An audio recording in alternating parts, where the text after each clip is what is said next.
Hello everyone, আসসালামু আলাইকুম। আমি মুজিবুর রহমান, আপনার সবাই স্বাগত জানাচ্ছি আজকে হচ্ছে ভিডিওতে। আজকে আমাদের প্যাটার্ন রিকগনিশনের নেভ বায়াস ম্যাথ। তো আজকের ভিডিওতে আমরা নেভ বায়াসের যে ম্যাথের এক্সাম্পল, সেটা একটা না, দুটো না, তিনটা না, টোটাল 5টা এক্সাম্পল দেখব, যাতে যেরকমভাবে কোশ্চেন আসুক না কেন আপনি অবশ্যই পারবেন। ঠিক আছে? তো ভিডিও লেন্থে একটু বড় হতে পারে, যাতে 5টা ম্যাথ দেখাবে একটা ভিডিওতে, তো সেই জন্য একটু বড় হতে পারে। আচ্ছা, তো শুরু করা যাক কথা না বাড়িয়ে। প্রথমে একটা দেখব এক্সাম্পল, সেটা হচ্ছে এইটা। দেখেন এখানে আমাদের 10টা দেওয়া আছে, ভ্যালু দেওয়া আছে 1 থেকে 10, এবং সবগুলো অ্যাট্রিবিউট খেয়াল করেন যে age, student, income, credit, scholarship সবগুলোই কি ক্যাটাগরিক্যাল ভ্যালু, তাই না? নিউমেরিক্যাল কোনো ভ্যালু তো না। তো এরকম হলে, এরকম ক্যাটাগরিক্যাল ভ্যালু থাকলে আমাদেরকে বলা হয়েছে যে এজ যদি মিডিল হয়, স্টুডেন্ট যদি গ্র্যাজুয়েট হয়, ইনকাম যদি লো হয়, ক্রেডিট যদি ফেয়ার হয়, তাহলে ওই স্টুডেন্টের জন্য নেভ বায়াসের যে ফর্মুলা সেটা অ্যাপ্লাই করতে বলা হয়েছে। ঠিক আছে?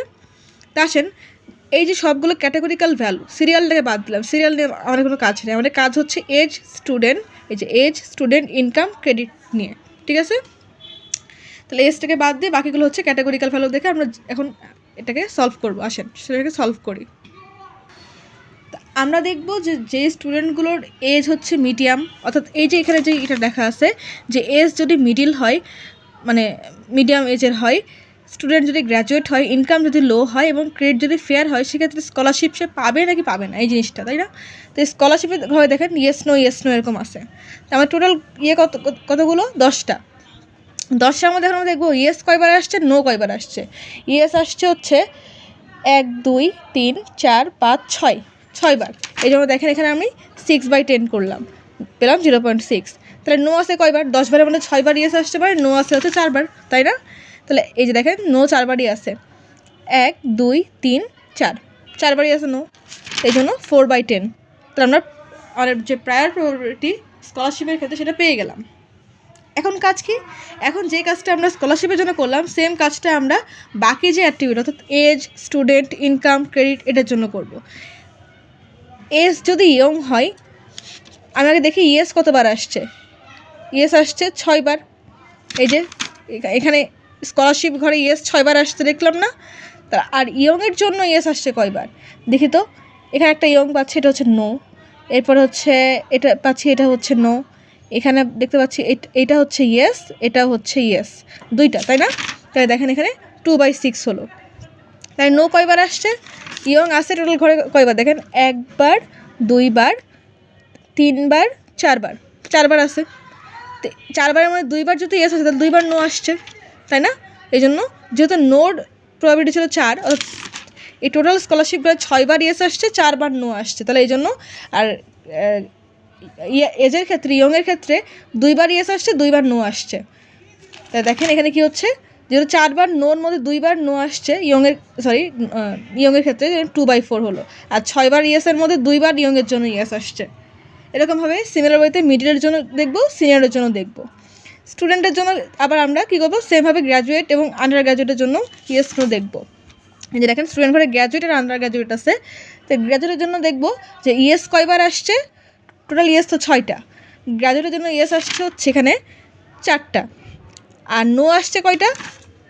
নো আসছে হচ্ছে 4টা, নো আসছে 4টার মধ্যে আমাদের গ্র্যাজুয়েটের জন্য নো আসছে হচ্ছে 2টা, 2/4। এরকমভাবে জাস্ট আপনারা ওই কলাম ওয়াইজ ধরে ধরে কোনটার জন্য কয়বার ইয়েস আসছে, কয়বার নো আসছে, তবে সেটা কিন্তু টোটালটার উপর বেস করে।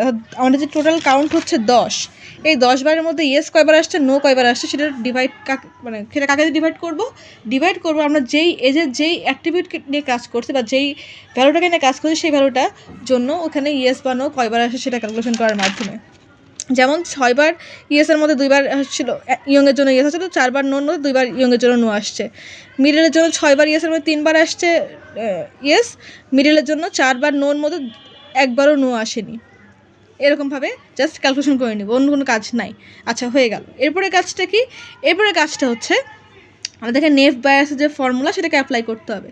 নেভ বায়াসের ফর্মুলা খুবই সহজ, সেটা হচ্ছে আমাদের যে প্রায়র প্রবাবিলিটি বের করলাম, এই যেটা, এটা হচ্ছে ইয়েসের জন্য, একটা নোর জন্য, তাই না? এই প্রবাবিলিটি গুণ মিডলের জন্য ইয়েস আসছে কয়বার, গ্র্যাজুয়েটের জন্য ইয়েস আসছে কয়বার, লোর জন্য ইয়েস আসছে কয়বার, ফেয়ারের জন্য ইয়েস আসছে কয়বার। এখন কথা হচ্ছে মিডিল, গ্র্যাজুয়েট, লো, ফেয়ার এগুলো কেন নিলাম? এটা নিলাম কারণ দেখেন আমাদের কোশ্চেনে দেখেন এজ হচ্ছে মিডিল ছিল, স্টুডেন্ট হচ্ছে গ্র্যাজুয়েট ছিল, ইনকাম হচ্ছে লো ছিল, আর ক্রেডিট হচ্ছে ফেয়ার ছিল। তো এই যে মিডিল, গ্র্যাজুয়েট, লো আর ফেয়ার এই জিনিসগুলোকে আমরা নিলাম এবং তার জন্য ইয়েসের জন্য এই ক্যালকুলেশন করছি, এই যে ইয়েসের জন্য। আর এখানে এটা হচ্ছে ইনিশিয়াল যে প্রায়র ছিল এই যে স্কলারশিপের জন্য এইটা। ক্লিয়ার? জাস্ট কী করবো, গুণ করবো, আর অন্য কোনো কাজ নেই। এই ভ্যালুগুলোকে বসিয়ে গুণ করলে আমরা পাচ্ছি 0.01। আচ্ছা, সেমভাবে আমরা কার জন্য ক্যালকুলেশন করবো? ইয়েসের জন্য করলাম, এখন নোট জন্য ক্যালকুলেশন করবো। তাহলে ইনিশিয়ালি প্রায়র কত ছিল নোট জন্য স্কলারশিপে? 0.4। তাহলে 0.4 দিয়ে দিলাম।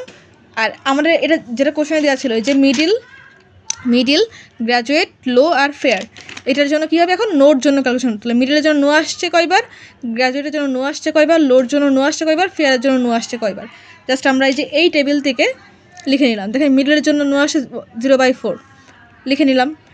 তারপরে হচ্ছে স্টুডেন্টের জন্য গ্র্যাজুয়েটের নো আসছে 2/4 লিখে নিলাম। এরকমভাবে সবগুলো লিখে নিয়ে ক্যালকুলেশন করলে পাচ্ছি এখানে 0। তাহলে কারণ কি 0/4 করলে 0 আসছে, আর 0 দিয়ে যাই গুণ করে সেটা 0 হয়ে যাচ্ছে। তাহলে দেখেন আমাদের ইয়েসটা নোট তুলনায় বড় হচ্ছে। তাহলে এখানে আমাদের অ্যান্সারটা হবে যে সে তার যদি এই যে এরকমভাবে লিখবেন, তার যদি এজ মিডিল হয়, স্টুডেন্টটা যদি গ্র্যাজুয়েট হয়ে থাকে, ইনকাম যদি লো হয়ে থাকে, ক্রেডিট যদি ফেয়ার হয়, তারপরে সে স্কলারশিপ পাবে। কেন পাবে? কারণ তার এই ইয়েসের মানটা নোট থেকে বেশি আসছে, সেটার কারণে। আশা করি আপনারা ম্যাথটা বুঝতে পেরেছেন। আচ্ছা দেখেন, এরটাকে যে এক্সাম্পলটা দেখছিলাম সেটা হচ্ছে এইটা, যে আমাদের সবগুলো অ্যাক্টিভিটি অর্থাৎ age, student, income, credit, scholarship সবগুলো হচ্ছে সিরিয়াল বাদ দিলাম, সিরিয়ালটা ধরবেন না। বাকিগুলো কি সব ক্যাটাগরিক্যাল ভ্যালু, তাই না? কোনো নিউমেরিক্যাল ভ্যালু তো নাই। বাট এখানে যে কোনো একটা কলামে নিউমেরিক্যাল ভ্যালু থাকতো, সেক্ষেত্রে আমরা কীভাবে সেটা সলভ করতাম, আসেন সেটা দেখি।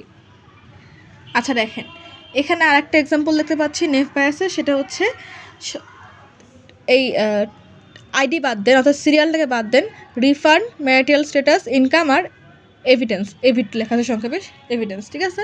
তো এগুলোর মধ্যে দেখেন রিফান্ড হচ্ছে categorical value, yes no. Marital status হচ্ছে ক্যাটাগরিক্যাল ভ্যালু, সিঙ্গেল, ম্যারিড অথবা ডিভোর্সড, 3টা ক্যাটাগরি।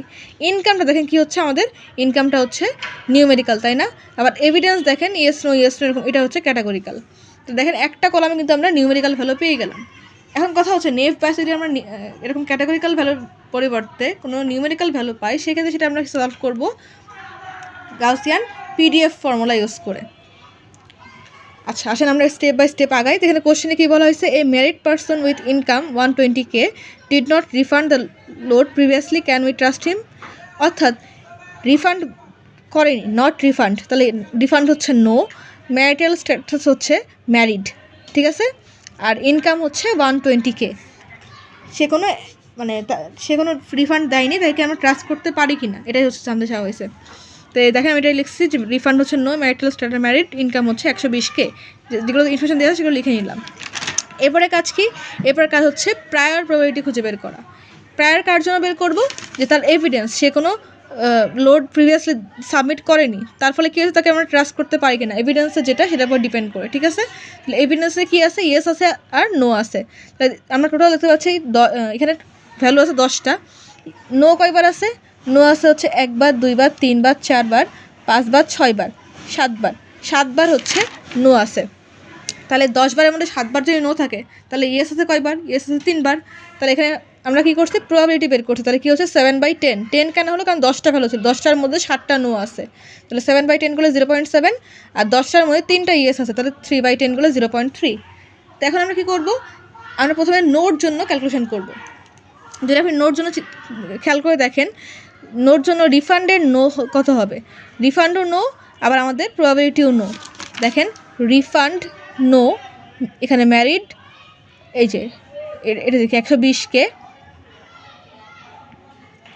ম্যারিড। আচ্ছা তাহলে কি হচ্ছে 4/7। তো দেখেন রিফান্ডে কী হচ্ছে, এখানে নো পাচ্ছি, আবার এভিডেন্সের নো পাচ্ছি, এখানে একটা হলো। এরপর এখানেও নো পাচ্ছি রিফান্ডে, এখানেও এভিডেন্সের নো পাচ্ছি, তাহলে 2টা হলো। এরপর দেখেন এখানে রিফান্ডে নো পাচ্ছি, এখানে ইয়েস পাচ্ছি, তাহলে এটা হলো না। আবার দেখেন এখানে রিফান্ডের নো পাচ্ছি, এখানেও নো পাচ্ছি, তাহলে 3টা হলো। এরপরে এখানে দেখেন নো পাচ্ছি রিফান্ডে, আবার এখানে পাচ্ছি ইয়েস, তাহলে এটা হলো না। এখানে রিফান্ডে পাচ্ছি নো, এখানে পাচ্ছি নো, তাহলে আরেকটা হলো, 4টা হলো। এবার এখানে পাচ্ছি নো রিফান্ডে, আর এখানে এভিডেন্সে পাচ্ছি ইয়েস, তাহলে এটা হলো না। তাহলে টোটাল রিফান্ডেও নো এবং টোটাল এভিডেন্সেও নো পেলাম কয়টা? 4টা, তাই না? এই জন্য হচ্ছে 4/7। 7 কেন হলো? কারণ টোটাল এভিডেন্স 10টার মধ্যে 7টা নো ছিল, 3টা ইয়েস ছিল। এই জন্য যেহেতু নো নিয়ে কাজ করছে সেজন্য নিচে হচ্ছে 7, আর রিফান্ডও নো এবং আমাদের এভিডেন্সও নো, এটার সংখ্যা হলো 4টা। এই জন্য 4/7 করলে আসছে 0.571। সেমভাবে আমরা স্ট্যাটাস, অর্থাৎ সে কি ম্যারিড নাকি ম্যারিড না, এটার জন্য আবার সেমভাবে কি দেখব যে ম্যারিড কোন কোন জায়গায় আছে। এখানে এটা একটা, তাহলে একবার পেলাম, এখানে নো আছে। এবার আবার পাচ্ছি কোথায়? ম্যারিড, এখানেও নো আছে, তাহলে 2টা পেলাম। আবার দেখি এখানেও নো আছে, এখানে নো আছে, 4টা পেলাম, তাই না? এই দেখেন এখানেও 4/7, যেহেতু নোর জন্য করছে এই জন্য 7-এর যে ইয়েটা মানে 7বার নো সেইটা, এই জন্য 4/7 সেম থাকলো। এবার দেখেন তার ইনকামটাকে কিন্তু আমরা ক্যালকুলেশন করতে পারছি না, কারণ ইনকামটা কি? ইনকামটা হচ্ছে নিউমেরিক্যাল ভ্যালু, তাই না? এটার জন্যই মেনলি আমাদেরকে এই গাউসিয়ানের প্রবাবিলিটি ডেন্সিটি ফাংশন বা গাউসিয়ান পিডিএফটাকে ক্যালকুলেশন করতে হবে। তো ফর্মুলা আমি এখানে রেখেছি, এই ফর্মুলাটাকে আমরা এখন ইউজ করব। এখানে হচ্ছে 1/√2 pi sigma square e to the power x minus mu divide by 2 sigma square. ঠিক আছে, এটা আমরা এখন অ্যাপ্লাই করব। তো প্রথমে আমরা কি করব? দেখেন এখানে কী কী লাগবে? মিউ লাগবে, মিন লাগবে, এবং আমাদের স্ট্যান্ডার্ড যে ডেভিয়েশন বা স্ট্যান্ডার্ড ডেভিয়েশন থেকে সিম্পল ভেরিয়েন্সটাকে আমাদের লাগবে, তাই না? তো সিম্পল ভেরিয়েন্সটা আমরাও ক্যালকুলেশন করে নেব, সিম্পল ভেরিয়েন্স। আর পায়ের মান তো আমরা জানি। তাহলে এখন দেখেন প্রথমে আমরা মিউ ক্যালকুলেশন করে নিই। নোর জন্য দেখেন এখানে ইনকাম কোন কোনগুলো আছে। এখানে নোর জন্য 125K, নোর জন্য 100K, নোর জন্য 70K, নোর জন্য 120K, এরপর হচ্ছে নোর জন্য 60K, নোর জন্য 220K, নোর জন্য 75K। এই মানগুলো আমি এখানে লিখে নিয়েছি, ঠিক আছে? এবার আমরা কী করব? মিন কীভাবে ক্যালকুলেশন করে? সবগুলো যোগ করে যতগুলো সংখ্যা সেটা ভাগ কর। তাহলে এখানে দেখতে পাচ্ছি 1টা 2টা 3টা 4টা 5টা 6টা 7টা ইনকামের দেওয়া আছে এখানে টোটাল। তাহলে সবগুলো যোগ করে 7 দিয়ে ডিভাইড করলে আমরা কি অ্যাভারেজ বা মিনটা পেয়ে যাচ্ছি। তাহলে মিন হচ্ছে আমাদের 110K। তা মিন তো পেয়ে গেলাম, এই যে মিন তো পেয়ে গেলাম। এখন কি ভ্যারিয়েন্স বের করতে হবে, স্যাম্পল ভ্যারিয়েন্স বের করতে হবে। সেটার জন্য কি ইনকাম হচ্ছে আমাদের যেগুলো দেওয়া আছে মানে নোর জন্য, এই যে এগুলোকে আমি লিখে নিলাম। এরপরে কাজ কি? এরপরে কাজ হচ্ছে এক্স মাইনাস মিউ। তাহলে এক্সের মান তো এগুলো, আর মিউ এর মান তো এই যে এটাকে বের করলাম 110। তাহলে 125 মাইনাস 110 করলে আসছে 15, 100 মাইনাস 110 করলে আসছে -10, 70 মাইনাস 110 করলে আসছে হচ্ছে -40। এরকমভাবে সবগুলো ক্যালকুলেশন করলাম। এরপরে সেটা আমরা যদি স্কোয়ার করি, অর্থাৎ এক্স মাইনাস মিউ এর স্কোয়ার করলে যে মানটা হবো সেটা হচ্ছে এগুলো। এই যে 15 স্কোয়ার করলে 255, -10 স্কোয়ার করলে 100, এরকমভাবে সবগুলো স্কোয়ার করে সবগুলো সাম করব। ঠিক আছে, এই যে এক্স মাইনাস মিউ স্কোয়ারের সাম। এবার কি হবে? আমাদের ভ্যারিয়েন্সের ফর্মুলাটা কি? ভ্যারিয়েন্সের ফর্মুলাটা হচ্ছে sigma square equal to summation. এই সামেশন বলতে এই সামের যে মানটা এটা n-1। তাহলে সামেশনের মান কত পেলাম? 17,850। আর n-1 বলতে আমাদের এখানে টোটাল ছিল কয়টা? 7টা, 7-1। এই জন্য এখানে হচ্ছে 7-1 6 হবে, আর 17,850 ডিভাইড করলে আসছে 2,975। এটা হচ্ছে আমাদের স্যাম্পল ভ্যারিয়েন্স। তাহলে আমরা যেহেতু মিউ পেয়ে গেলাম, স্যাম্পল ভ্যারিয়েন্স পেয়ে গেলাম, তাই না? এই যে মিউ পেয়ে গেছি, স্যাম্পল ভ্যারিয়েন্স পেয়ে গেছি, আর এক্সের মান তো আমরা কোশ্চেন থেকে পাবো, আর পায়ের মান তো আমরা জানি। এখন আমরা কী করতে পারি? সিম্পলি ক্যালকুলেশন করে ফেলতে পারি। তাহলে এখন আমরা কী করছি? সরি, এখানে স্কোয়ার হবে না, একটু ভুল হয়েছে, এই যে স্কোয়ারগুলো হবে না, ঠিক আছে? আচ্ছা, এখানে আমরা যেহেতু স্যাম্পল ভ্যারিয়েন্সটা কি সিগমা স্কোয়ার, তাই না? কিন্তু আমাদের এখানে সূত্রে লাগবে কি সিগমা। তাহলে আমরা কী করতে পারি? রুট করলে আমাদের স্কোয়ারটা উঠে যায়। তাহলে রুট করলাম, কাকে রুট করলাম? সিগমা স্কোয়ারের যে মানটা দেখেন, এই যেখানে সিগমা স্কোয়ারের যে মানটা পেয়েছি এটাকে এখন আমি রুট করছি। রুট করলে পাচ্ছি 54.54। এখন তো সবগুলো মান পেয়ে গেলাম, জাস্ট মান বসাবো। 1/√2 পাই ইন্টু এখানে আমাদের কার মান বসালাম সেটা হচ্ছে সিগমা স্কোয়ারের মান। সিগমা স্কোয়ারের মান বসালাম, আপনি সিগমা দিয়েও করতে পারেন, সিগমা স্কোয়ার দিয়েও করতে পারেন। এক একটা বইয়ে এক এক রকম সূত্র দেওয়া আছে, আপনারা এই জিনিস একটু দেখে নেবেন। আমাদের যে পিডিএফ দিয়েছিল ম্যাম সেখানে এক জায়গায় স্কোয়ার দেওয়া আছে, কিন্তু বইয়ে আর এক জায়গায় আমি স্কোয়ার ছাড়া দেখেছি, সেজন্য দুটো পদ্ধতি বলে দিলাম। আপনারা যেটা করেছে সেটা অ্যাপ্লাই করবেন। আর ই টু দি পাওয়ার উপরে কি x minus mu, x minus মিউয়ের টোটাল কত 17,850। এই যে এটা 2 ইন্টু সিগমা স্কোয়ার, এই যে সূত্র 2 into sigma square, sigma square মান এটা, তাহলে 2 ইন্টু এটা, তো করলে আসে এই মানটা। সিমিলার ওয়েতে ক্যালকুলেশনের ভুল থাকতে পারে, এই জিনিসটা আপনারা ক্যালকুলেট করে নেবেন, ঠিক আছে। আচ্ছা, তো নোট জন্য তো ক্যালকুলেশন করলাম এতক্ষণ ধরে, সেমভাবে আমরা ইএসের জন্য ক্যালকুলেশন করবো এবার। তো ইএসের জন্য দেখেন রিফান্ডের নোর জন্য ইএস আসছে কয়বার।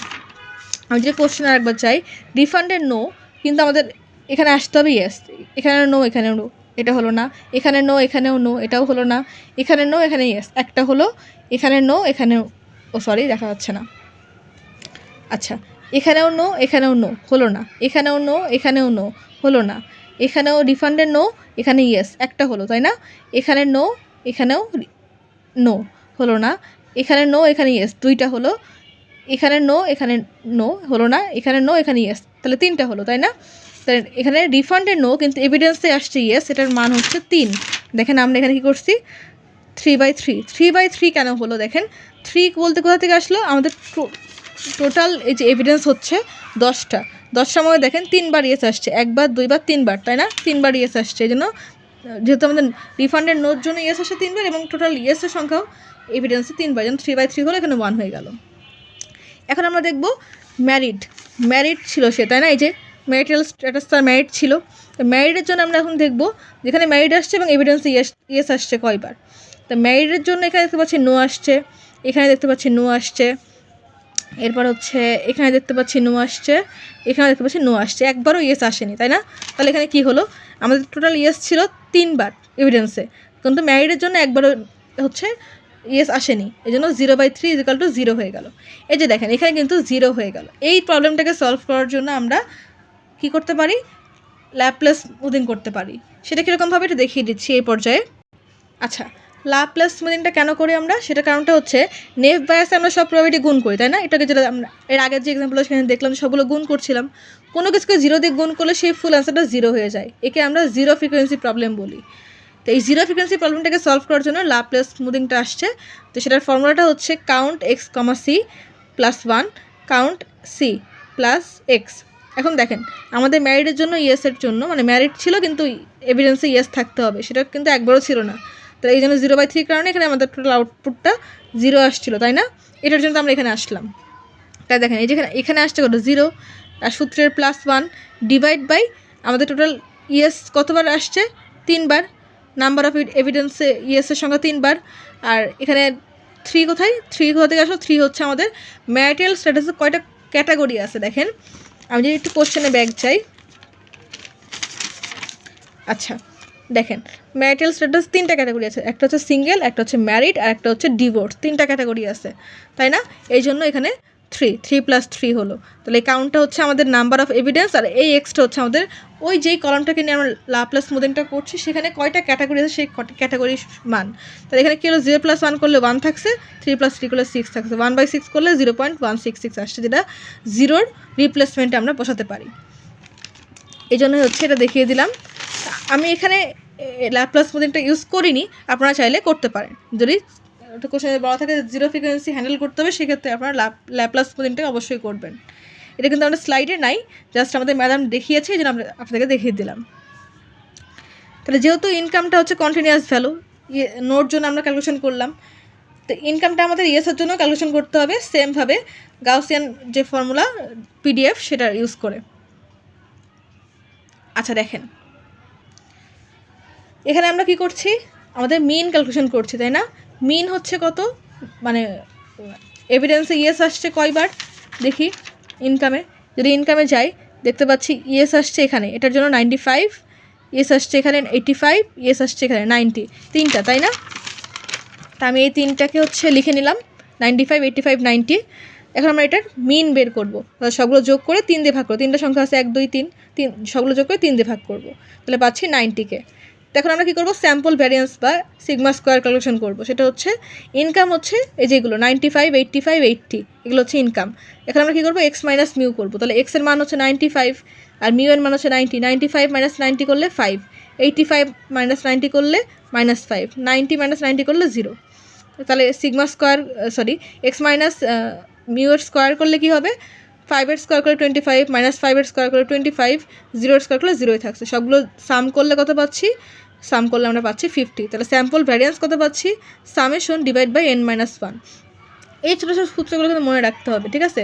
যে গাউসিয়ান পিডিএফের ফর্মুলা, তারপর হচ্ছে আমাদের যে স্যাম্পল মিন বা স্যাম্পল ভ্যারিয়েন্সের ফর্মুলা, সেগুলো হচ্ছে মনে রাখতে হবে। তো ভ্যারিয়েন্সের ফর্মুলা হচ্ছে সামেশন ডিভাইড বাই n-1। তো সামেশন কত পেলাম 50, আর n-1 হচ্ছে 3-1। 3 কোথা থেকে আসলো, 3 হচ্ছে আমাদের টোটাল এখানে 3টে সংখ্যা ছিল, তাহলে এখানে 3-1। তাহলে এখানে ডিভাইড করলে কত আসছে 25। তা আপনাদের আমি আর একবার মেনশন করছি যে কিছু কিছু জায়গায় সিগমা স্কোয়ার, কিছু কিছু জায়গায় সিগমা থাকে। আপনাদের যেটা দিয়ে করিয়েছে আপনারা সেই ফর্মুলাটা ইউজ করবেন, হয় সিগমা স্কোয়ার অথবা সিগমা। আমি সিগমা স্কোয়ার দিয়েই করছি, আগেটা যেরকমভাবে করলাম সেরকমভাবেই করছি, ঠিক আছে। তো এখন আমরা সেমভাবে গাউসিয়ান যে পিডিএফের ফর্মুলা সেটা বসিয়ে দিলাম, 1/√2π × 25। 25 কত আসছে, এই যে আমাদের যে স্যাম্পল ভ্যারিয়েন্সের মান 25, এইটা, ঠিক আছে। e⁻120 - 90 × 2 × 120 এখানে হচ্ছে আমাদের এক্স মাইনাস মিউ, এক্সের মান হচ্ছে 120 কেন, কারণ আমাদের কোশ্চেনে দেওয়া আছে। দেখেন আমি কোশ্চেনে যাই, এই যে দেখেন কোশ্চেনে দেওয়া আছে তার ইনকাম হচ্ছে 120K, এই জন্য 120 হলো, ঠিক আছে। এটা হচ্ছে ইনপুট হিসেবে।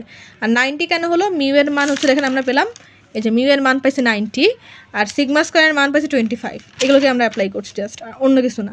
এটা তো সূত্রের 2 × 25, জাস্ট এই সূত্রটা মনে রাখবেন, তাহলে কিন্তু খুব ইজিলি সলভ করতে পারবেন। তো অ্যাপ্লাই করলে আমাদের আসছে 1.2 × 10⁻⁻9। তারপর দেখতে পাচ্ছি যেখানে যদি আমরা এটাকে নিই তাহলে কী হচ্ছে দেখেন, তার ডিস্টেন্সটা কী হচ্ছে, মিনের ডিস্টেন্সটা 120 থেকে 90, 30, বেশ ভালো একটা ডিস্টেন্স হচ্ছে, তাই না। আবার স্ট্যান্ডার্ড ডিভিশন দেখেন এখানে কথা পাচ্ছি যে আমরা ভ্যারিয়েন্স পাইছিলাম হচ্ছে 25, তো স্ট্যান্ডার্ড ডিভিশন কি, শুরু সিগমা, তাহলে যেহেতু স্কোয়ার ছিল তাহলে স্কোয়ার তুলতে আমরা রুট করলাম, তাহলে পাচ্ছি হচ্ছে 5, তাই না। যেটা হচ্ছে আমাদের ইনকাম, অর্থাৎ 90K থেকে অ্যারাউন্ড 85 আর 95, অর্থাৎ 90-এর 5 কম বা বেশি, অর্থাৎ মিনের যে ভ্যালুটা সেটার 5 কম বা বেশি। কিন্তু আমাদের কত ছিল, কোশ্চেনে দেওয়া ছিল কত, 120K, এই যে 120K। তো আমাদের মিনের থেকে যদি আমরা 5 কম বেশি করি তাহলে কিন্তু আমাদের ওই 120-এর কাছাকাছি যাচ্ছে না, তাই না, অনেকটা ডিফারেন্স থাকছে। এই জন্য হচ্ছে আমাদের এখানে একটা প্রবলেম দেখা দিচ্ছে। দেখো আমরা লাইকলিহুড ক্যালকুলেশন করবো। লাইকলিহুড ক্যালকুলেশন করার ফর্মুলা তো আমরা সবাই জানি, যে সবগুলো জাস্ট গুণ করব। তাহলে প্রবাবিলিটি অফ নো কত পাইছি, দেখেন আবার যদি প্রথমে চলে যাই, নো পাইছি হচ্ছে এভিডেন্সে 0.7। রিফান্ডে নো পাইছি কয়বার, রিফান্ডে নো পাইছি হচ্ছে 0.57। আবার ম্যারিডে নো পাইছি কয়বার, ম্যারিডে নো পাইছি 0.57। আবার ইনকাম পাইছি কত, ইনকাম ওই যে আমরা formula Gaussian PDF formula use করলাম 0.072, এটা আমরা পাইছি, তাই না। তাহলে সবগুলো গুণ করলে আমরা যেটা পাবো সেটা হচ্ছে নোর জন্য তার লাইকলিহুড। সেমভাবে আমরা লাইকলিহুড ক্যালকুলেশন করবো ইয়েসের জন্য। ইয়েসের জন্য কত হবে, ইয়েসের জন্য ইয়েসের তার কত, প্রায়র কত, ইয়েসের প্রায়র হচ্ছে 0.3। এরপরে হচ্ছে রিফান্ডের জন্য ইয়েস আসছিল কয়বার, এই যে দেখেন রিফান্ডের জন্য ইয়েস আসছিল 1, এই যে 1, তাহলে এখন কী হলো, এখানে 1 বসলো। আবার ম্যারিডের জন্য ইয়েস আসছিল 0, দেখেন ম্যারিডের জন্য 0 আসছিল, এই যে ম্যারিড ইয়েস 0 আসছিল, এখানে আমি দিলাম কত 0। আপনারা চাইলে ওই যে ল্যাপ্লাস মডেলটা দেখালাম একটু আগে, সেটাকে অ্যাপ্লাই করে ওই যে মানটা আমি একটু আগে পেয়েছিলাম, এই যে 0.166, এটা ইউজ করতে পারেন। তবে আপনাকে অবশ্যই বলতে হবে যে আপনি ল্যাপ্লাস মডেলটা ইউজ করছেন এবং সেটা কীভাবে কাজ করে সেটাকে আপনাকে এক্সপ্লেন করতে হবে, যদি আপনি জিরো ফ্রিকোয়েন্সি প্রবলেমটাকে সলভ করতে চান সেক্ষেত্রে। ক্লিয়ার। আর আমরা পাইছি কত, ইনকাম পাইছি কত, ইনকাম পাইছি হচ্ছে একটু আগে 1.2 × 10⁻⁻9, তাহলে দিয়ে দিলাম। এটা ক্যালকুলেশন করলে 0 দিয়ে গুণ করে সবগুলো 0 চলে আসছে। তাহলে দেখেন প্রবাবিলিটি নোর জন্য আসছে 0.0016 আর ইয়েসের জন্য আসছে 0, তাহলে 0.0016টা 0 তুলনায় অবশ্যই বড়, তো এই জন্য লাইকলি হচ্ছে এভিডেন্সের নো সিলেক্ট করবে, অর্থাৎ তাকে ট্রাস্ট করা যায় না। এই যেখানে কোশ্চেনটা ছিল না, কই গেল, এই যে a married person whose income is 120k did not refund and the load previous can we trust him? আমরা এখানে লিখবো নো, কারণ আমাদের লাইকলিহুডে ইয়েসের তুলনায় নো বেশি আসছে, এই যে ইয়েসের তুলনায় নো বেশি আসছে, এই জন্য হচ্ছে আমরা বলবো তাকে আমরা ট্রাস্ট করতে পারবো না। তো এটা হচ্ছে গেল সেকেন্ড প্রবলেম। তাছাড়া আরেকটা এক্সাম্পল দেখি, 3 নম্বর এক্সাম্পলটা হচ্ছে a doctor knows that meningitis causes stiff neck 50% of the time.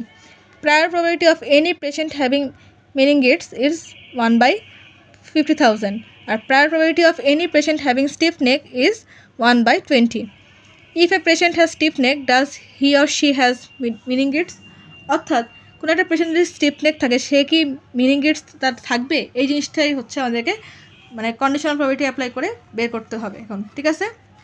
তো দেখেন আমাদের এখানে কী কী দেওয়া আছে, আমাদের যে পোস্টেরিয়র প্রবাবিলিটি সেটা দেওয়া আছে, সরি লাইকলিহুড, পোস্টেরিয়র না, লাইকলিহুড দেওয়া আছে, এরপর হচ্ছে মিনিংগিটসের জন্য দেওয়া আছে প্রবাবিলিটি এবং স্টিফ নেকের জন্য প্রবাবিলিটি দেওয়া আছে। এখন আমরা এগুলোকে অ্যাপ্লাই করবো, এম হচ্ছে আমাদের মিনিংগিটস আর এস হচ্ছে আমাদের স্টিফ নেক, ঠিক আছে? তাহলে প্রবাবিলিটি অফ যদি স্টিফ নেক থাকে তাহলে মিনিংগিটস হওয়ার, এই যে এই টার্মটা যে স্টিফ নেক থাকলে মিনিংগিটস হওয়ার প্রবাবিলিটি হচ্ছে 50%, এই যে দেখেন দেওয়া আছে মিনিংগিটস কজেস স্টিফ নেক 50% দেওয়া আছে না, পার্সেন্টেজকে আমরা ভাঙলে কী হচ্ছে 0.50, আর এম এর জন্য কত দেওয়া আছে 1/50,000, এটা করলে আসছে 0.00002, আর এস এর জন্য দেখুন স্টিফ নেক এস 1/20 দেওয়া আছে, 1/20 করলে 0.05 আসছে। ক্লিয়ার? এখন কি হচ্ছে আমরা কন্ডিশনাল ফর্মুলাটা জানি, কন্ডিশনাল যেই বেস থিওরামের প্রবাবিলিটি ফর্মুলা সেটা হচ্ছে probability of M given S, meningitis হবে যদি স্টিফনেস থাকে সেক্ষেত্রে তার likelihood into probability of meningitis divide by probability of stiff neck, তাই না? তো দেখেন এস গিভেন এম, এটার মান তো আমরা জানি, এই যে অর্থাৎ স্টিফনেক হবে যদি মিনিংগিটস থাকে সেক্ষেত্রে তার ইয়ে হচ্ছে 0.50, তাহলে 0.50 এম এর জন্য কত পেলাম, এম এর জন্য তো কোশ্চেনে দেওয়াই ছিল, তো জাস্ট আমরা ক্যালকুলেশন করেছি, সেটা হচ্ছে এই মানটা, এটাকে এখানে গুণা করে দিলাম, আর ডিভাইড বাই নিচে কী হবে, নিচে হচ্ছে স্টিফ নেকের যে প্রবাবিলিটি সেটা, তার স্টিফ নেকের প্রবাবিলিটি কত 0.05, তাই না, দিয়ে দিলাম। তো এটা ক্যালকুলেশন করে যে মানটা আসবে সেটাই হচ্ছে ওই পেশেন্টের ক্ষেত্রে তার স্টিফ নেক হওয়ার প্রবাবিলিটি যদি মিনিংগিটস থেকে থাকে সেই ক্ষেত্রে। তো এটা হচ্ছে পয়েন্ট ফর্মেটে আসছে, যদি আপনারা 100 দিয়ে গুণ করেন তাহলে এটা পার্সেন্টেজ আকারে চলে আসবে। তো আপনারা সহজে বলতে পারবেন যে এত পার্সেন্টের জন্য যদি হয় তাহলে সেক্ষেত্রে ওই পেশেন্টটা স্টিফ নেক আছে যদি তার মিনিংগিটস থেকে থাকে সেই ক্ষেত্রে। তো এরকম টাইপের প্রবাবিলিটি বেস কোশ্চেন আসতে পারে, এত সহজ মেবি আসবে না। তবে এর আগের যে দুটো এক্সাম্পল দেখালাম যে আমাদের ক্যাটাগরিক্যাল ভ্যালু এবং নিউমেরিক্যাল ভ্যালু থাকলে কিন্তু নেভ বায়াস দুই রকম সূত্র অ্যাপ্লাই করে, এই জিনিসটা কিন্তু খুবই ইম্পর্টেন্ট আমাদের এক্সামের জন্য, ওই দুটো ম্যাথ কিন্তু খুব ইম্পর্টেন্ট ছিল। তাছাড়া আমরা এখন 4 নম্বর এক্সাম্পলও দেখি। তো এখানে কী বলা হয়েছে, a new medical test is use to detect weather a patient has a content cancer or not, অর্থাৎ ক্যান্সার আছে নাকি নেই সে টেস্ট রেজাল্টের উপর বেস করে, সেটা হয় পজিটিভ অথবা নেগেটিভ হতে পারে। For patient with this cancer the probability of returning positive test result is 0.98 and negative test result is 0.97. The probability for any person to have this cancer is 0.0008. Acha. If positive test result is returned for some person, does he or she have this kind of cancer or not? অর্থাৎ দেখেন আমাদের কী দেওয়া আছে যে test result positive এবং পেশেন্টটা আসলেই cancer আছে, তার ইয়েটা কত 0.98, কিন্তু পেশেন্টের ক্যান্সারটা আছে কিন্তু রিপোর্টে আসলে নেগেটিভ, সেটার পার্সেন্টেজ কত 0.97। আর যে কোনো মানুষের ক্যান্সার মানে পসিবিলিটিস কত 0.0008, এটা দেওয়া আছে কোশ্চেনে। তাছাড়া আমরা এখন এটাকে সলভ করি, কী কী দেওয়া আছে সেগুলোকে লিখে নিই। যে কোনো মানুষের ক্যান্সারের প্রবাবিলিটি হচ্ছে 0.008, তো ক্যান্সার না হওয়ার প্রবাবিলিটি কত, এটার থেকে 1 মাইনাস করবো, আমরা যেভাবে ইরর ক্যালকুলেশন করতাম সেরকমভাবেই আর কি, যেটা হওয়ার চান্স আছে তাহলে ওখান থেকে 1 মাইনাস করে বাকি যেটা থাকে সেটাই তো হচ্ছে আমাদের তাই না প্রবাবিলিটি না হওয়ার। তাহলে 1 মাইনাস 0.008 করলে 0.992 আসছে। এবার হচ্ছে পজিটিভ টেস্ট রেজাল্ট পজিটিভ আসছে এবং তার ক্যান্সারও আছে, সেটা দেওয়া আছে কত, এই যে দেখেন কোশ্চেনে, এই যে টেস্ট রেজাল্ট পজিটিভ এবং তার ক্যান্সারও আছে, সেটা হচ্ছে 0.98%, মানে 98 আর কি। আর রেজাল্ট হচ্ছে নেগেটিভ এবং তার ক্যান্সার নাই, সেটা কত, সরি ক্যান্সার আছে, রেজাল্ট নেগেটিভ ক্যান্সার আছে, এই যে নেগেটিভ টেস্ট রেজাল্ট কিন্তু তার ক্যান্সার আছে, সেটা হচ্ছে 0.97। আর রেজাল্ট হচ্ছে পজিটিভ বাট তার কোনো ক্যান্সার নাই, অর্থাৎ ফলস পজিটিভ রেজাল্ট, সেটা কত হবে তাহলে? সেটা হবে 0.33, অর্থাৎ মানে আমাদের যেই ইয়েটা এই যেখানে 97 থেকে 1 মাইনাস করলে 0.33 আসে, 0.03 আসে। ঠিক আছে, দেখো আমরা কী করবো, পজিটিভের জন্য আমরা তার সূত্র অ্যাপ্লাই করব। তাহলে ক্যান্সার পজিটিভ যদি হয় তাহলে তার likelihood into probability of cancer divide by probability of test result positive, এটা হচ্ছে তার বেজিয়ান থিওরাম। তাহলে দেখেন এখানে আমরা কি করব, যে পজিটিভের জন্য যখন ক্যালকুলেশন করব তখন কি হবে, প্রবাবিলিটি অফ টেস্ট রেজাল্টও পজিটিভ, তার ক্যান্সার আছে ইন্টু ক্যান্সার মানে প্রবাবিলিটি অফ ক্যান্সার, আর প্রবাবিলিটি অফ ক্যান্সার নাই কিন্তু টেস্ট রেজাল্ট পজিটিভ, কিন্তু আবার তার কোনো ক্যান্সারও নাই। এই যে এই জিনিসটা আর কি এখানে যেটা বলা হয়েছে, যে তার রেজাল্টও পজিটিভ, ক্যান্সার আছে, ঠিক আছে, আবার তার রেজাল্ট পজিটিভ কিন্তু তার ক্যান্সার নাই এবং তার অ্যাকচুয়ালি ক্যান্সার নাই, এই জিনিসটাই আর কি এখানে বের করা হয়েছে। যে দেখেন রেজাল্ট পজিটিভ, তার ক্যান্সার আছে, রেজাল্ট পজিটিভ কিন্তু তার ক্যান্সার নাই। তাই পজিটিভ কত আসছে এখানে মানে দেওয়া আছে কোশ্চেনে 0.98 দিয়ে দিলাম, ইন্টু মানে টোটাল মানুষের ক্যান্সার পসিবিলিটিস কত ছিল 0.008, তাই না? সূত্রের plus probability of positive result কিন্তু তার ক্যান্সার নাই, পজিটিভ রেজাল্ট কিন্তু তার ক্যান্সার নাই, এটা হচ্ছে 0.03, আর into probability of no cancer, cancer না হয় যে নো ক্যান্সার হওয়ার চান্স হচ্ছে 0.992। ঠিক আছে, এটা দিয়ে দিলাম। তাহলে সবগুলো ক্যালকুলেশন করলে আসছে 0.037। তখন আমরা জাস্ট কী করবো, আমাদের যেই ফর্মুলা কন্ডিশনাল প্রবাবিলিটি সেই সব ফর্মুলাতে এই মানটাকে বসে ক্যালকুলেশন করলে আমাদের অ্যান্সারটা হয়ে যাবে। তো দেখেন ক্যান্সার হবে কিন্তু তার টেস্ট রেজাল্টটা পজিটিভ হতে হবে, এটা হচ্ছে কোশ্চেনে দেওয়া ছিল, তাই না?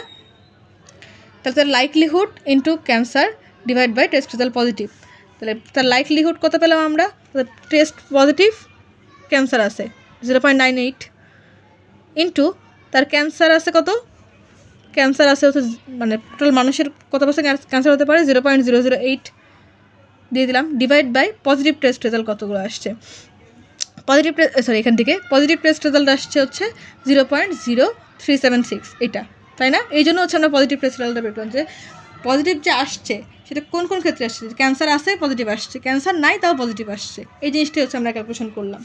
ঠিক আছে, যেটা ক্যালকুলেশন করলে আসছে 0.2085, যেখান থেকে আমরা 100 দিয়ে গুণ করলে এখানে 20.85 পাই, এটা হচ্ছে তার পার্সেন্টেজ, যে টেস্ট রেজাল্ট যদি তার পজিটিভ আসে সেই পেশেন্টটার এই 20.85% চান্স আছে ক্যান্সারটা আসলেই তার শরীরে আছে, এটা প্রুফ হওয়ার জন্য। তো হোপফুলি এই ম্যাথটা আপনারা বুঝতে পেরেছেন। তো দেখেন আমরা এখন একটা আর একটা এক্সাম্পল দেখবো, এটা হচ্ছে লাস্ট এক্সাম্পল। আমি টোটাল 5টা এক্সাম্পল দেখালাম। আপনি আমাকে বলেন, আমাকে যে সবাই বলে যে আমার ভিডিওর লেন্থগুলো অনেক বড় বড় হয়ে যায়, আমার মতন 5টা এক্সাম্পল একটা টপিক্সের পরে কে দেখাবে? হাইয়েস্ট 2টা 3টা। আমি এখানে 5টা এক্সাম্পল দেখাচ্ছি, 5টা ডিফারেন্টভাবে এক্সাম্পলগুলো সেটা সলভ করে দেখাচ্ছি, যেটা যেরকমভাবে কোশ্চেন আসুক সেটা আপনি করতে পারেন। এনিওয়ে, তাহলে এই লাস্ট এক্সাম্পলটা এখন দেখি। এটা কিন্তু আমাদের সিটি কোশ্চেন, ঠিক আছে? সিটি কোশ্চেনে আমাদের এটা আসছিলো। আচ্ছা, এখানে একটা কথা বলে রাখি, নেপ বায়াসের যে ম্যাথগুলো সেটা হয় ডকুমেন্ট ওয়াইজ আসবে, ডকুমেন্ট ওয়াইজ বলতে এরকমভাবে থিওরিটিক্যাল পুরো একটা সিনারিও বেস কোশ্চেন আসবে, অথবা আমাদের ওই টেবিল ওয়াইজ যেটা প্রথম দুটো এক্সাম্পল দেখাচ্ছিলাম ওরকমভাবে টেবিল ওয়াইজও আসতে পারে, ঠিক আছে? তো যেরকমভাবে আসুক সেভাবে আপনারা আশা করি সলভ করতে পারেন যদি আমার ভিডিওটা পুরো দেখেন। সেক্ষেত্রে দেখেন কোশ্চেনে কী বলা আছে, কোশ্চেনে বলা আছে classify document as either sports or politics based on the following data. সেই ডকুমেন্টটা স্পোর্টস নাকি পলিটিক্স সেটা মানে ডেটার উপর বেস করে ক্লাসিফাই করতে বলা হয়েছে। তো ডকুমেন্ট কী দেওয়া আছে, এখানে দেওয়া আছে 3টা হচ্ছে টিম, ইলেকশন আর উইন দেখতে পাচ্ছি। টিমে কী বলা আছে, টিমে অ্যাপিয়ার হচ্ছে 8 out of 10 sports document. Sports ডকুমেন্টটা 10 বারের মধ্যে 8 বার হচ্ছে টিম এর মধ্যে অ্যাক্টিভিটির মধ্যে অ্যাপিয়ার হয়েছে, আর 10 বারের মধ্যে একবার হচ্ছে পলিটিক্স ডকুমেন্টটা অ্যাপিয়ার হয়েছে টিম অ্যাক্টিভিটির মধ্যে। অ্যাট্রিবিউট 3টা, তো এটা হলো প্রথম অ্যাট্রিবিউট। এবার কি ইলেকশন নামে আর একটা অ্যাট্রিবিউট আছে, এখানে হচ্ছে 10 বারের মধ্যে একবারও হচ্ছে স্পোর্টস ডকুমেন্টটা আসেনি এবং 10 বারের মধ্যে 7 বার হচ্ছে পলিটিক্স ডকুমেন্টটা আসছে ইলেকশনের আন্ডারে, ঠিক আছে? ডকুমেন্টের আন্ডারে মানে অ্যাক্টিভিটির আন্ডারে আর কি। আর আরেকটা অ্যাট্রিবিউট হচ্ছে উইনের মধ্যে 10 বারের মধ্যে 6 বার আসছে হচ্ছে স্পোর্টস ডকুমেন্ট এবং 10 বারের মধ্যে 2 বার আসছে হচ্ছে পলিটিক্স ডকুমেন্ট। উইন অ্যাক্টিভিটির মধ্যে। আপনারা চাইলে এইভাবে কিন্তু লিখে নিতে পারেন। আমি একটু আপনাদের সুবিধার জন্য লিখে দিই এখানে। সাপোজ এখানে হচ্ছে আমাদের টিম, ইলেকশন আর উইন। এই যে টিম, ইলেকশন আর উইন। এই টিমের জন্য প্রথমে কথা পাচ্ছি, এখানে আমি হচ্ছে লিখে দিই এসতে হচ্ছে স্পোর্টস আর পিতে হচ্ছে পলিটিক্স। এখানেও এসতে স্পোর্টস, পিতে পলিটিক্স, এখানেও এসতে স্পোর্টস, পিতে পলিটিক্স। ঠিক আছে, টিমের জন্য দেখি স্পোর্টস আসছে কয়বার। টিমের জন্য 10 বারের মধ্যে 8 বার হচ্ছে স্পোর্টস আসছে, তাহলে এখানে হচ্ছে 8 লিখলাম। আর আমাদের টিমের মধ্যে পলিটিক্স আসছে কয়বার? একবার, তো এখানে পি এর ঘরে, পলিটিক্সের ঘরে 1 লিখলাম, তাহলে টিমের জন্য পেয়ে গেলাম। আর ইলেকশনের জন্য দেখি, ইলেকশনের জন্য স্পোর্টস আসছে 0 আউট অফ 10, তাই না? তাহলে এখানে 0। আর আমাদের আসছে কত ইলেকশনের জন্য? পলিটিক্স আসছে 7, তাহলে এখানে পলিটিক্সের ঘরে 7 লিখে দিলাম। এরপরে উইনের জন্য 10 বারের মধ্যে 6 বার হচ্ছে স্পোর্টস আসছে, আর 10 বারের মধ্যে 2 বার হচ্ছে পলিটিক্স ডকুমেন্টটা আসছে 2 বার। তাহলে টোটাল হচ্ছে আমাদের 10টা ভ্যালু। ঠিক আছে, তো 10টা ভ্যালুকে আপনি চাইলে আপনার সুবিধা মতন এরকমভাবে লিখে নিতে পারেন, আমি যেভাবে লিখে দেখালাম আর কি। আচ্ছা, আর কোশ্চেনে কী দেওয়া আছে? স্পোর্টসের প্রায়র দেওয়া আছে 0.4 এবং পলিটিক্সের প্রায়র দেওয়া আছে 0.6। এখান থেকে ক্লাসিফাই করতে বলা হয়েছে যে কোন ডকুমেন্টটা এই টিম, ইলেকশন আর উইন 3টা অ্যাক্টিভিটি কন্টেইন করবে, সেই ডকুমেন্টটাকে ক্লাসিফাই করতে বলা হয়েছে এই ডেটাগুলোর উপর বেস করে। তা আসলে এটাকে এখন আমরা সলভ করি। তো আমরা যেগুলো দেওয়া আছে, প্রায়র যেগুলো দেওয়া আছে সেগুলো লিখে নিলাম। এখন টিমের জন্য কী করব?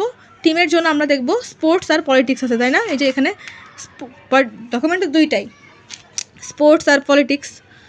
তাহলে এখানে কী হচ্ছে দেখেন, 8 বার আসছে 10 বারের স্পোর্টসের মধ্যে, মানে 10 বারের মধ্যে টোটাল 10টা হচ্ছে ভ্যালু, তার মধ্যে 8 বার হচ্ছে স্পোর্টস ডকুমেন্টটা আসছে। তাহলে এখানে কী হবে? 8/10। এই যে দেখেন 8/10, 0.8। সেমভাবে পলিটিক্সের জন্য কয়বার আসছে দেখি, 1 আউট অফ 10, তাহলে 1/10। তাহলে এখানে কথা পাচ্ছি 0.1। টিমের জন্য হয়ে গেল। এখন ইলেকশনের জন্য স্পোর্টস আর পলিটিক্স ক্যালকুলেশন করবো। ইলেকশনের জন্য দেখতে পাচ্ছি দেখেন 0 আউট অফ 10, তাহলে 0/10 করলে আসছে কি 0। আবার এখানে কী হচ্ছে দেখেন 0 চলে আসছে, তাহলে এখানে চাইলে লাপ্লাস স্মুথিংটা অ্যাপ্লাই করতে পারেন, তাই না? তবে আমি অ্যাপ্লাই করছি না, যেহেতু আমাদের কোশ্চেনে মেনশন করা নেই যে আমাদেরকে 0 ফ্রিকোয়েন্সি হ্যান্ডেল করতে হবে, সেক্ষেত্রে আমি ইউজ করছি না। আচ্ছা, আর পলিটিক্সের জন্য দেখেন, পলিটিক্সের জন্য হয়ে গেল এই যে ইলেকশনের মধ্যে পলিটিক্স আসছে 7 বার 10 বারের মধ্যে, সরি দেখা যাচ্ছে না, এই যে 7 বার 10 বারের মধ্যে ইলেকশনের জন্য পলিটিক্স আসছে। তাহলে এখানে হচ্ছে পলিটিক্স ইলেকশনের জন্য 7 বার আসছে 10 বারের মধ্যে, তাহলে 0.7। সেমভাবে এখন কী করবো উইনের জন্য স্পোর্টস দেখি কয়বার আসছে। উইনের জন্য 6 বার আসছে, 10 বারের মধ্যে স্পোর্টস আসছে 6 বার। আচ্ছা, তাহলে 6/10 গুলো 0.6। আর পলিটিক্সের মধ্যে উইনের মধ্যে পলিটিক্স আসছে 2 বার 10 বারের মধ্যে, তাহলে এখানে 2/10 করে 0.2। তাহলে দেখেন স্পোর্টসের জন্য আমরা কী করবো, জাস্ট নেপ বাইসের ফর্মুলা কি সবগুলো গুণ করা, তাহলে সব গুণ করবো। আমাদের প্রায়র যে স্পোর্টসের জন্য দেওয়া ছিল কোশ্চেনে সেইটা, ইন্টু টিমের জন্য স্পোর্টস, ইলেকশনের জন্য স্পোর্টস, আর উইনের জন্য স্পোর্টসের যে মানগুলো পেয়েছি সেগুলো আমরা জাস্ট ক্যালকুলেশন করবো, গুণ করবো, অন্য কিছু না। তো দেখেন স্পোর্টসের জন্য আমরা প্রায়র ছিল কোশ্চেনে দেওয়া 0.4, টিমের জন্য স্পোর্টস পাইসি হচ্ছে 0.8, তাহলে 0.4 × 0.8। ইলেকশনের জন্য স্পোর্টস পাইসি হচ্ছে 0 × 0, আর উইনের জন্য স্পোর্টস পাইসি হচ্ছে 0.6। তাহলে এটা ক্যালকুলেশন করলে যেহেতু 0 আছে, তাহলে যাই গুণ করি না কেন 0 হয়ে যাবে, তাই না? তাহলে স্পোর্টসের জন্য আমরা পেয়ে গেলাম। এখন আমরা সেমভাবে পলিটিক্সের জন্য ক্যালকুলেশন করবো। পলিটিক্সের জন্য দেখেন প্রায়র দেওয়া ছিল কোশ্চেনে হচ্ছে 0.6, টিমের জন্য দেওয়া ছিল, টিমের জন্য কোশ্চেনে ছিল পলিটিক্স 0.1, তাহলে 0.6 × 0.1। ইলেকশনের জন্য পলিটিক্স দেওয়া ছিল 0.7, মানে ডকুমেন্ট আকারে দেওয়া ছিল, আমরা সেটাকে ডিভাইড করে প্রবাবিলিটি আকারে নিয়ে নিচ্ছি, তাই না? তাহলে এখানে 0.7। আর উইনের জন্য পলিটিক্স হচ্ছে 0.2, এটা ক্যালকুলেশন করলে আসে 0.008। তো দেখেন 0.008টা আমাদের কি 0-র তুলনায় বড় না? স্পোর্টসের তুলনায় পলিটিক্স বড়, তাই না? এই জন্য ডকুমেন্টটা পলিটিক্স হিসেবে ক্লাসিফাই করবে। তো এই তো গেল আজকে আমার বিশাল ভিডিও। আমি 5টা ম্যাথ সলভ করে দেখালাম নেপ বাইসের ক্ষেত্রে। আশা করি আপনারা 5টা ম্যাথই বুঝতে পেরেছেন। আমি চেষ্টা করেছি স্টেপ বাই স্টেপ ইজিভাবে এক্সপ্লেন করার জন্য। তারপর যদি কোনো পার্ট আপনারা বুঝে না থাকেন সেক্ষেত্রে অবশ্যই কমেন্ট করবেন, আমি তাদের কমেন্টে রিপ্লাই দেওয়ার চেষ্টা করব। তা আজকের মতন এ পর্যন্তই। পরবর্তী ভিডিওতে আমরা দেখব পিডিএফের ম্যাথ, অর্থাৎ প্রবাবিলিটি ডেন্সিটি ফাংশনের একটা ম্যাথ আছে, সেটা দেখব। তো পরবর্তী ভিডিও দেখার আমন্ত্রণ রইল। চ্যানেলটা এখন সাবস্ক্রাইব করবেন, চ্যানেলকে প্লিজ সাবস্ক্রাইব করবেন, ভিডিওতে লাইক করবেন, কমেন্ট করবেন, শেয়ার করবেন। আজকের মতন এই পর্যন্তই। আল্লাহ হাফেজ।